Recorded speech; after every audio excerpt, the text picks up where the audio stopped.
Olá pessoal, tudo bem com vocês? Bom, na aula de hoje eu gostaria de falar sobre pressão de pulso, ou seja, a variação de pressão que ocorre entre os picos mínimo de pressão diastólica e máximo da sistólica. E nesse sentido eu quero descrever a relação entre a pressão de pulso e os eventos que ocorrem ao longo do ciclo cardíaco. De fato, pressão de pulso pode ser percebida através da simples palpação de uma artéria, como quando examinamos o pulso de alguém a partir da palpação da artéria radial ou carótida, por exemplo. Na verdade, o que se percebe ao fazer a palpação sobre uma artéria é o pulso que corresponde exatamente à variação da pressão do sangue sobre as artérias, ou melhor, sobre as paredes dessa artéria, ou seja, a pressão de pulso. Assim, o exame de pulso de pressão arterial permite avaliar, entre outros parâmetros, a amplitude do pulso, ou em outras palavras, a pressão de pulso. É claro que com a simples palpação ou ausculta do pulso arterial não é possível quantificar valores de pressão de pulso, mas é possível nos dar uma ideia da distância entre a pressão arterial mínima e máxima, ou seja, do nível de variação da pressão a cada ciclo cardíaco. Nesse sentido, se diz que o pulso é cheio quando está forte, bem definido, demonstrando maior diferença entre os picos de pressão sistólica e diastólica. Por outro lado, se a amplitude é pequena, costuma-se dizer que o pulso arterial é fino. Mas, de fato, a ideia da aula de hoje não é descrever os aspectos semiológicos da pressão de pulso avaliada pelo exame de pulso arterial ou outro método. O foco desse vídeo é descrever a relação entre a pressão de pulso e os eventos que ocorrem ao longo de um ciclo cardíaco normal. Certo, então? Vamos lá. Para conseguir estabelecer melhor essa relação, vamos observar como se comporta a pressão de pulso quando monitoramos a pressão arterial de forma invasiva, através da instalação de um catéter intra-arterial acoplado a um transdutor de tensão, o que vai permitir o registro da onda de pressão de pulso, como podemos observar aí na figura. Se considerarmos uma frequência cardíaca em repouso de cerca de 75 batimentos por minuto, a duração total da onda de pressão de pulso será de aproximadamente 0,8 segundos, o que corresponde exatamente à duração de um ciclo cardíaco. A gente pode notar que a onda registrada apresenta um perfil com 3 regiões bem definidas, aqui assinaladas como A, B e C. A região A, ela corresponde à fase ascendente da curva, iniciando no valor mínimo de pressão diastólica, que nesse exemplo está em 80 milímetros de Hg, de mercúrio, e se elevando até o pico de pressão sistólica, aqui em 120 milímetros de Hg. A região B é onde, após a deflexão inicial para a descida da curva, ocorre uma breve interrupção dessa tendência de queda, que dura cerca de 0,1 segundo. Por fim, a região C da onda de pressão compreende a descida final até a pressão mínima diastólica, sendo a porção mais alongada temporalmente, durando cerca de 2/3 do tempo total da onda. Bom, agora vamos relacionar a onda de pressão de pulso com o ciclo cardíaco. Mas aqui eu sugiro que quem não tem familiaridade com as fases do ciclo cardíaco, assistam antes a aula sobre esse tema, que eu vou deixar o link aí no final do vídeo.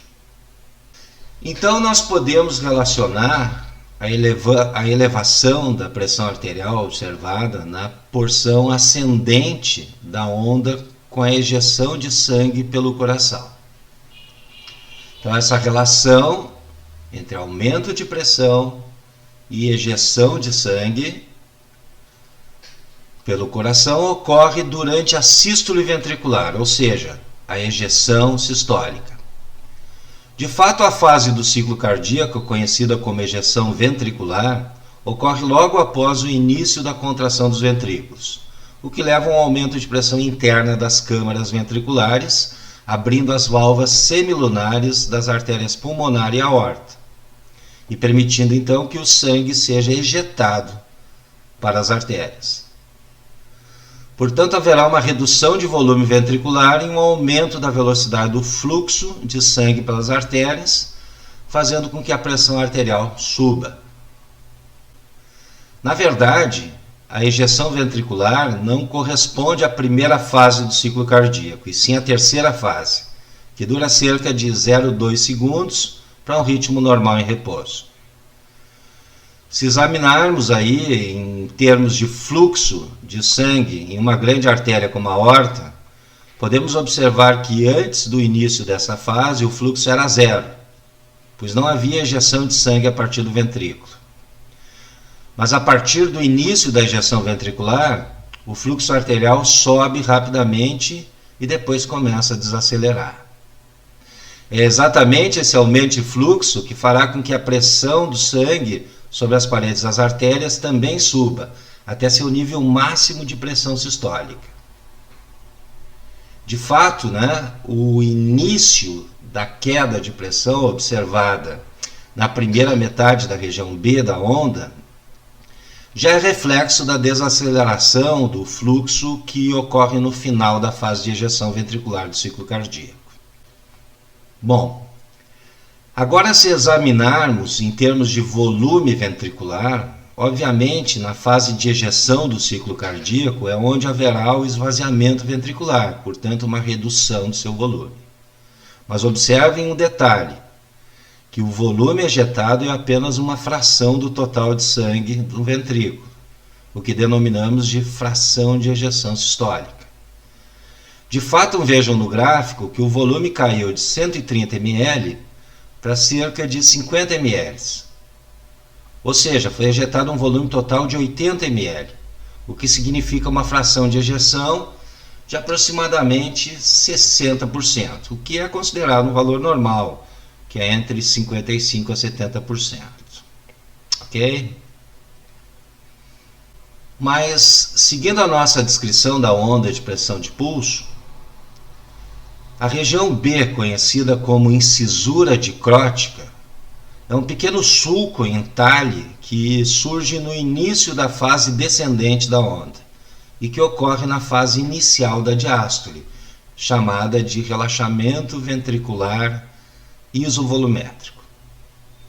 Essa fase inicial da diástole, que ocorre rapidamente, em cerca de 0,1 segundo, se caracteriza pelo início do relaxamento das paredes do ventrículo, com rápida queda de pressão intraventricular, criando uma pressão negativa dentro dos ventrículos em relação ao sangue nas artérias. Isso faz com que haja tendência de refluxo do sangue das artérias aorta e pulmonar de volta para o interior dos ventrículos, o que leva ao fechamento das válvulas semilunares, já que elas têm abertura unidirecional, permitindo apenas que o sangue saia do coração pelas artérias e não retorne para o interior do ventrículo. Assim, a tendência de queda da pressão arterial sistêmica, que iniciou ainda na fase de ejeção, irá ser brevemente interrompida devido ao fechamento da válvula aórtica, dando origem à incisura dicrótica.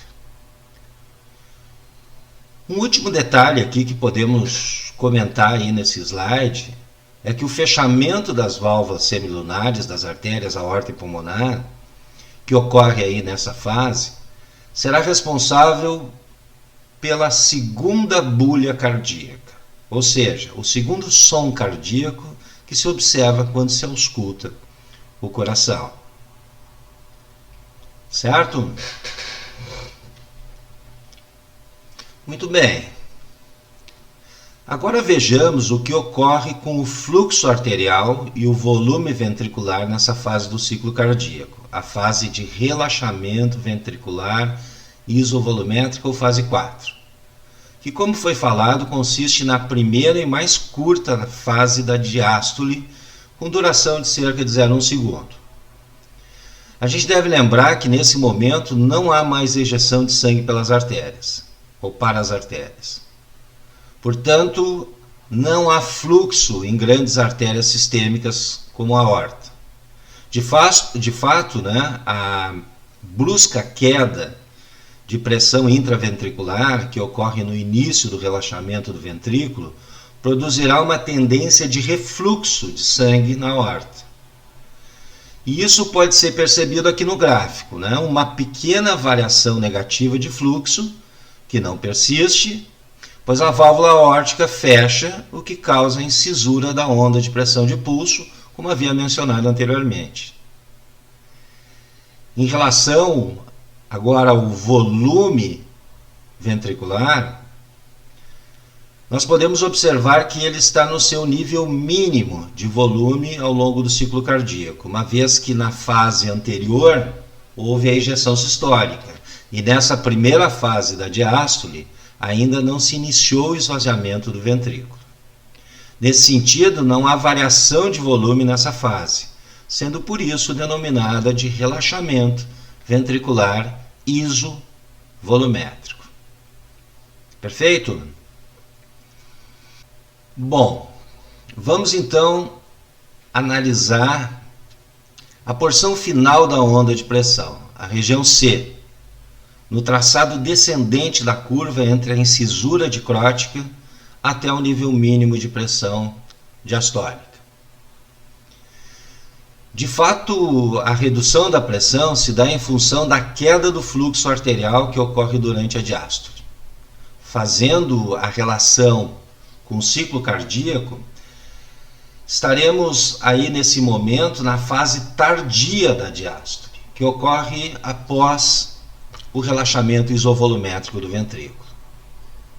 Após o fechamento das válvulas semilunares, a pressão intraventricular, que ainda está em queda, produz a abertura das válvulas atrioventriculares, tricúspide no lado direito e mitral na esquerda, permitindo assim que o sangue contido nos átrios flua para os ventrículos. E isso ocorre de forma passiva, em função da diferença de pressão entre os átrios, que é maior, e os ventrículos, onde a pressão está reduzida. Portanto, nessa fase, ocorrerá o enchimento dos ventrículos. Essa fase tardia da diástole é a quinta e última fase do ciclo cardíaco, sendo a mais longa fase, com duração de cerca de 0,3 segundos, considerando aí uma frequência cardíaca em repouso. O fluxo em grandes artérias, como na aorta, nesse momento é nulo, ou quase nulo. Portanto, seguindo a inércia da interrupção do fluxo, a pressão arterial também vai cair lentamente em direção a zero. De forma que essa tendência de queda de pressão só será interrompida porque haverá uma nova ejeção sistólica, num novo ciclo cardíaco, porque, ao contrário, a pressão iria também em direção a zero. Mas se vocês observarem, o aumento da pressão de pulso ocorre em função da ejeção ventricular, que é, como vimos anteriormente, a fase 3 do ciclo cardíaco. Assim, as fases 1 e 2 do ciclo, que são respectivamente a sístole atrial e a contração isovolumétrica do ventrículo, onde o fluxo aórtico é nulo e ainda não se iniciou a fase da ejeção ventricular, estas fases, portanto, ocorrerão temporalmente no final da região descendente da onda de pressão. Mas aqui eu não vou discutir agora essas fases iniciais do ciclo cardíaco, porque pouco influenciam aí no pulso, na pressão de pulso. Mas de qualquer forma vocês podem ver a descrição delas no vídeo sobre ciclo cardíaco, que vou deixar o link no final da aula. Bom, agora em relação ao volume ventricular, ele vai aumentar, uma vez que o sangue flui passivamente dos átrios para os ventrículos. Mas observem que ainda não ocorre o enchimento máximo dos ventrículos, porque isso vai ocorrer somente na próxima fase, com a contração dos átrios, que ocorre na sístole atrial. Ou seja, o enchimento, ou melhor, o final do enchimento ventricular só ocorre no início do novo ciclo cardíaco, na fase 1, que é a sístole atrial. E corresponde a apenas 20% do volume total de enchimento, de forma que podemos afirmar que a maior parte do enchimento ventricular ocorre passivamente durante a diástole. Muito bem. Então, para concluir a aula de hoje, resumindo, definimos que pressão de pulso é a variação de pressão arterial que ocorre entre os picos mínimo de pressão diastólica e máximo da sistólica, que nesse exemplo é de 40 mm de Hg. E que o registro obtido a partir do monitoramento invasivo da pressão arterial é chamado de onda de pressão de pulso, a qual seu perfil tem relação direta com os eventos que ocorrem durante o ciclo cardíaco.